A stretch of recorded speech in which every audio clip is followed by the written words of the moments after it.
ബോർഡിൽ നിന്ന് ഞാനൊന്നും വാങ്ങുന്നില്ല ഇപ്പോൾ. അവിടെ എനിക്ക് പകരമായ ഒരാളെ ഈ ഉടനെ തന്നെ ഗവൺമെൻറ് പോസ്റ്റ്.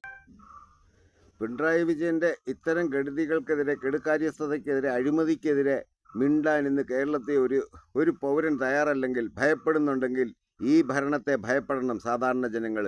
ഈ 3,30,00,000 ജനങ്ങളും ഇത് ഭയപ്പെടണം. കാര്യം നമ്മളിൽ നിന്നൊരാളില്ലാതെ വന്നതുകൊണ്ടാണ് നമ്മളുടെ നാട്ടിലെ ഒരു IAS ഉദ്യോഗസ്ഥൻ തന്നെ മറ്റൊരു IAS ഉദ്യോഗസ്ഥനെതിരെ പരാതിയുമായിട്ട് കോടതിയിൽ പോയത്.